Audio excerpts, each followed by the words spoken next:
Assalamualaikum warahmatullahi wabarakatuh. Mang Aden Channel. Ini ada permintaan dari rekan-rekan subscriber, katanya kapasitor mesin cuci itu jenisnya apa dan apa fungsinya. Karena ada banyak kabel katanya. Nah, jadi kali ini saya akan berusaha menjelaskan ya yang saya tahu. Ini kapasitor mesin cuci ya. Ini kapasitor mesin cuci yang manual ya, bukan yang otomatis. Nah, di sini ada 4 kabel ya. Ada 4 kabel. Nah, 4 kabel. Jadi kapasitor yang berbentuk tabung ini sebenarnya ada 2 kapasitor di dalamnya ini. Jadi 4 kabel ini, jadi yang 2 kapasitor untuk kabel, yang 2 untuk pencuci, dan kabel yang 2 ini untuk pengering. Jadi kabel untuk pengering dan kabel pencuci ini tidak terhubung sama sekali nih. Jadi dikemas hanya satu tabung ini, tapi isinya ada 2 kapasitor. Nah, bagaimana cara membedakannya? Biasanya setiap kapasitor ada tulisannya ya. Nah, seperti ini. Ini kapasitor 12 plus 6 mikrofarad. Nah, jadi yang kita lihat hanya 12 plus 6-nya saja ya. Yang 5%-nya tidak menjadi patokan ya. Yang jelas yang 12 ini yang lebih besar mikronya biasanya dan sudah pasti untuk pencuci ya. Karena pencuci itu fungsinya berat ya, karena di dalam itu ada air, ada pakaian basah, jadi butuh kapasitor yang lebih besar. Nah, ini 12 mikro untuk pencuci dan 6 mikronya untuk pengering. Nah, jadi ini banyak warna. Jadi di sini juga sudah jelaskan, sudah digambarkan juga seperti ini. 12 mikro red, yellow. Nah, jadi red merah, yellow kuning. Jadi kuning dan merah ini, nah yang ini 2 kabel ini untuk pencuci ya. Terus gray white tentunya sisa dari 2 kabel tadi. Nah, ini 2 kabel yang ini untuk pengering.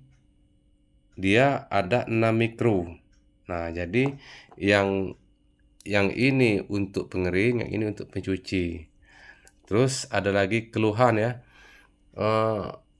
Mang, mesin cuci saya itu pengeringnya lancar, muter, kenceng ya. Tapi yang pencucinya kalau dimasukin agak banyak sedikit dia lambat, berputarnya lambat.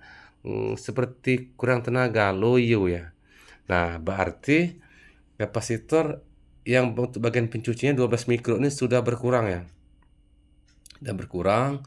Jadi bisa ditambah dengan cara diparalel. Jadi sana sini di yang kabel kuning dengan merah ini terhubung di kabel yang di dalam mesin di bagian belakang. Nah, jadi tinggal digabung saja 2 kabel untuk penambahnya. Saatnya beli yang 3 mikro. Nah, bisa juga beli yang kapasitor 3 mikro. Jadi saatnya ini 12 mikro kita perkirakan sudah lemah, berarti sudah separuh ya.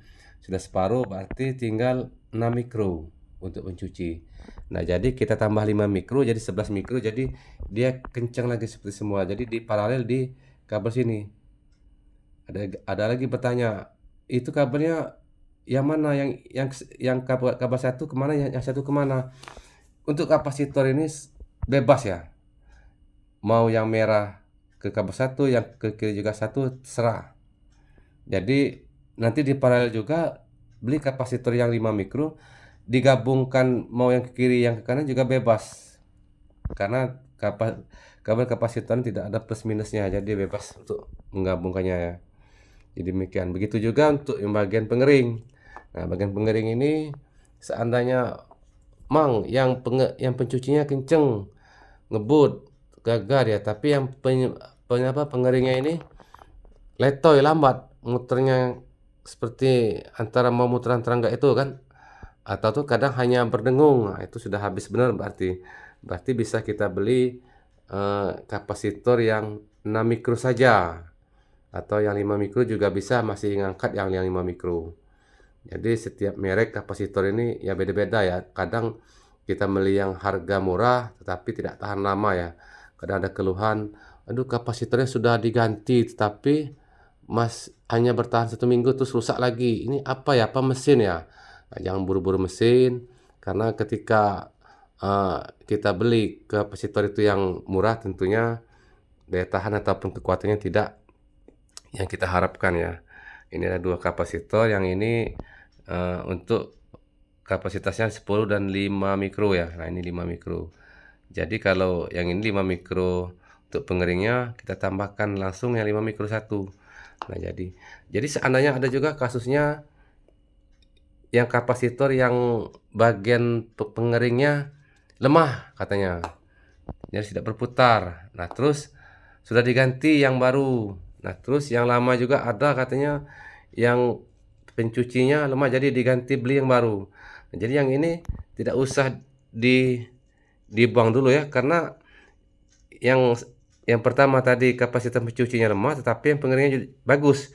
Jadi bisa dipakai yang ini. Nah, jadi dalam satu mesin cuci itu ada 2 kapasitor, tetapi kita menggunakan hanya yang bagian pengering, dan yang ini, yang satu lagi itu bagian untuk pencuci. Nah, ini sudah jelas menunjukkan kan bahwa 2 kapasitor terbungkus di dalam satu tabung ini. Jadi dua kapasitor dalam tabung ini.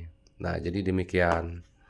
Jadi mungkin bisa menjawab dari pertanyaan rekan subscriber ya, apa fungsi dan macam-macam dari kapasitor ini. Mungkin demikian, semoga bermanfaat. Wassalamualaikum warahmatullahi wabarakatuh.